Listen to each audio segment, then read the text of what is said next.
ಪಾಕ್ ಸೇನೆ ಮತ್ತು ಸರ್ಕಾರದ ವಿರುದ್ಧ ಪಿಒಕೆಯ 10 ಜಿಲ್ಲೆಗಳಲ್ಲೂ ದಂಗೆ ಎದ್ದಿದ್ದು ಪರಿಸ್ಥಿತಿ ವಿಕೋಪಕ್ಕೆ ತಿರುಗಿದೆ.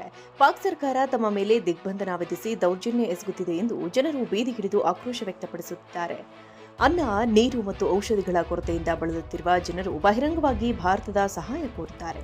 ಅಲ್ಲದೆ ಪಿಒಕೆಯನ್ನ ಭಾರತದೊಂದಿಗೆ ಮತ್ತೆ ಒಂದಾಗಿಸಬೇಕು ಎಂಬ ಕೂಗು ಕೂಡ ಅಲ್ಲಿ ಹೆಚ್ಚಾಗ್ತಾ ಇದೆ. ಜೆಎಸಿ ನಾಯಕ ಸರ್ದಾರ್ ಅಮಾನ್ ಖಾನ್ ಅವರ ಮತ್ತೊಂದು ವಿಡಿಯೋ ವೈರಲ್ ಆಗಿದೆ. ಭಾರತದ ಪೂಂಚ್ ಮತ್ತು ರಜೌರಿ ಜನರ ಬಳಿ ಸಹಾಯ ಕೋರಿರುವ ಅವರು ಅಗತ್ಯವಿದ್ದರೆ ಗಡಿರೇಖೆ ದಾಟಿ ಭಾರತದ ಕಡೆ ಹೆಜ್ಜೆ ಇಡಬೇಕೆ ಎಂದು ಜನರನ್ನು ಪ್ರಶ್ನಿಸಿದ್ದಾರೆ. ಇದಕ್ಕೆ ಅಲ್ಲಿ ಸೇರಿದ್ದ ಸಾವಿರಾರು ಜನರು ಸಮ್ಮತಿ ಸೂಚಿಸಿದ್ದಾರೆ. ಪ್ರತಿಭಟನಾಕಾರರು ಬಿಳಿ ಬಾವುಟಗಳನ್ನು ಹಿಡಿದು ಶಾಂತಿಯುತವಾಗಿ ರಸ್ತೆಗೆ ಇಳಿತಾ ಇದ್ದಾರೆ. ಸಾಮಾನ್ಯವಾಗಿ ಜುಲೈ 5 ಪಾಕಿಸ್ತಾನ ಕಾಶ್ಮೀರ ಐಕ್ಯತಾ ದಿನ ಎಂದು ಆಚರಿಸುತ್ತಿದ್ದು, ಆದರೆ ಈ ಬಾರಿ ಅದೇ ದಿನ ಪಾಕಿಸ್ತಾನದ ವಿರುದ್ಧವೇ ದೊಡ್ಡ ಮಟ್ಟದ ಪ್ರತಿಭಟನೆ ನಡೆದಿದೆ.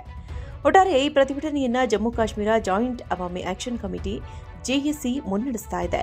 ಪ್ರತಿಭಟನೆಯನ್ನ ಹತ್ತಿಕ್ಕಲು ಪಾಕ್ ಸರ್ಕಾರ ಯತ್ನಿಸುತ್ತಿದೆ. ಹೋರಾಟಗಾರ ಶೌಕತ್ ನವಾಜ್ ಮೀರ್ ಸೇರಿದಂತೆ ಸುಮಾರು 600ಕ್ಕೂ ಹೆಚ್ಚು ಜನರನ್ನು ಬಂಧಿಸಿದೆ. ಪಿಒಕೆಯಲ್ಲಿ ಪ್ರತಿಭಟನೆಗಳು ಭುಗಿಲೆದ್ದಿರುವ ಹೊತ್ತಿನಲ್ಲೇ ಪಾಕಿಸ್ತಾನದ ಪ್ರಧಾನಿ ಶಹಬಾಜ್ ಶರೀಫ್ ಅವರು ಮತ್ತೆ ಕಾಶ್ಮೀರ ವಿಷಯವನ್ನ ಪ್ರಸ್ತಾಪಿಸಿದ್ದಾರೆ. ಜಮ್ಮು ಕಾಶ್ಮೀರ ವಿಚಾರದಲ್ಲಿ ಟರ್ಕಿ ನೀಡುತ್ತಿರುವ ಬೆಂಬಲಕ್ಕೆ ಅವರು ಕೃತಜ್ಞತೆ ಸಲ್ಲಿಸಿದ್ದು, ಉಭಯ ದೇಶಗಳ ನಡುವಿನ ಸಂಬಂಧ ಮತ್ತು ಪ್ರಗತಿಯ ಬಗ್ಗೆ ಮಾತನಾಡಿದ್ದಾರೆ.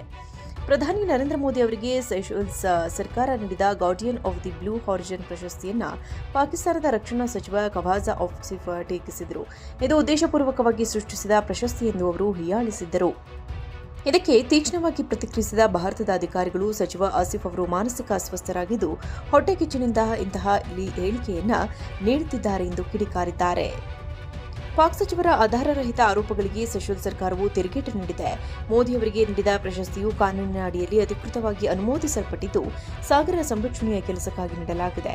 ಪ್ರಶಸ್ತಿ ಪತ್ರದ ಕರಡು ಪ್ರತಿಯಲ್ಲಿನ ಸಣ್ಣಪುಟ್ಟ ಅಕ್ಷರ ದೋಷಗಳನ್ನು ಹೊರತುಪಡಿಸಿ ಮೂಲ ಪ್ರಶಸ್ತಿ ಪತ್ರದಲ್ಲಿ ಯಾವುದೇ ತಪ್ಪುಗಳಿರಲಿಲ್ಲ ಎಂದು ಸೆಷೆಲ್ಸ್ ಸರ್ಕಾರ ಸ್ಪಷ್ಟಪಡಿಸಿದೆ. ನಾನು ಮೂಲ ವಾಕ್ಯಗಳನ್ನು ಬದಲಾಯಿಸದೆ ಕೇವಲ ಕಾಗುಣಿತ, ವಿರಾಮ ಚಿಹ್ನೆಗಳು ಮತ್ತು ವ್ಯಾಕರಣದ ಸಣ್ಣ ತಪ್ಪುಗಳನ್ನು ಮಾತ್ರ ಸರಿಪಡಿಸಿದ್ದೇನೆ.